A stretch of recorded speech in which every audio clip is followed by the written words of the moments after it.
Today's question comes from a viewer asking, now that companies worldwide are adopting the new ISSB Global Sustainability Standards, can we finally trust corporate ESG reports?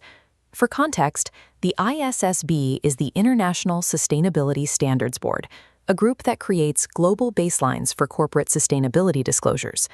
To answer that, we have to look at how environmental, social, and governance reporting has evolved from a public relations exercise into strict compliance. New laws from the European Union, like the Carbon Border Adjustment Mechanism, a tariff on carbon-intensive products imported into the EU, are forcing global suppliers to adopt a shared reporting grammar. Take a look at these two hypothetical ISSB-aligned reports. One was filed in Singapore, the other in Thailand. On paper, they use the exact same vocabulary and look identical, but in practice, they carry vastly different legal risks. Comparative law scholars call this the legal transplant problem. Exporting a standard template across borders does not export the local enforcement machinery required to make that template credible. If a company lies on these forms, the punishment depends entirely on the hidden legal architecture operating beneath the surface in their specific country. Ultimately, establishing a common reporting vocabulary does not equal common legal consequences. To test a sustainability report, we use the accountability channel, a four-part machine. First, the vehicle, the legal document. That flows to the actor, the local regulator. Next, the pathway, the route to contest the data. Finally, the sanction, the punishment for noncompliance. Let's run a simulation using a hypothetical crime. Imagine a large factory intentionally underreports its Scope 1 emissions due to negligent boundary setting. Scope 1 emissions are the direct greenhouse gases released from sources the company actually owns or controls.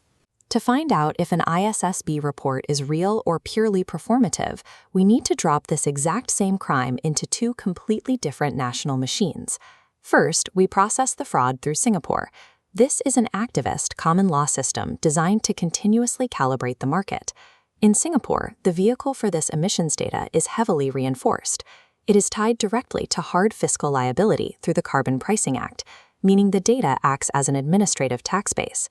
Because we are dealing with a tax issue, the fraud triggers multiple actors. The Singapore Exchange Regulation Group spots the discrepancy, but so does the National Environment Agency, which provides specialist verification. The pathway here bypasses slow judicial courts. Instead, the dispute is handled through swift vertical administrative dialogues and direct queries from the exchange. For the sanction, the company faces an immediate tax adjustment based on their true emissions, coupled with a public censure that corrects the market record. Singapore's machine operates with high speed and high visibility, but moderate bite.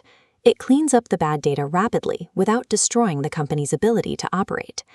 Now, let's take that exact same emissions fraud and drop it into Thailand's reactive civil law machine. The vehicle changes completely. Here, sustainability data is embedded directly into statutory filings, specifically a document called the Form 56-11 report, which alters the legal status of the data. The actors change too.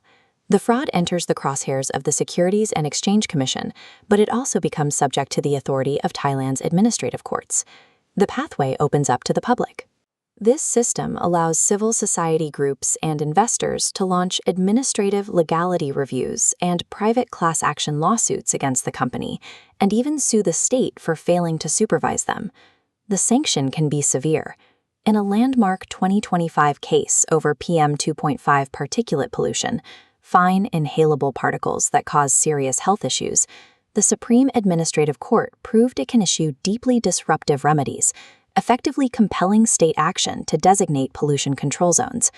Thailand's machine operates with lower speed, but it has massive remedial bite. It crystallizes existential legal liability and threatens a company's actual license to operate. Let's return to those two identical reports from the beginning. Despite looking exactly the same, they represent two completely different operational risk profiles. Singapore generates fast, reliable data corrections tailored for capital markets. Thailand offers rigorous, highly disruptive contestation driven by affected communities. If you are managing global supply chains bound for the European Union, the takeaway is clear. You cannot treat global ESG standards as fungible commodities. Simply collecting ISSB-aligned paperwork gives a false sense of security. True due diligence requires mapping the specific local accountability channels where your suppliers operate. A global reporting template gives us the words, but the local legal system gives those words their teeth.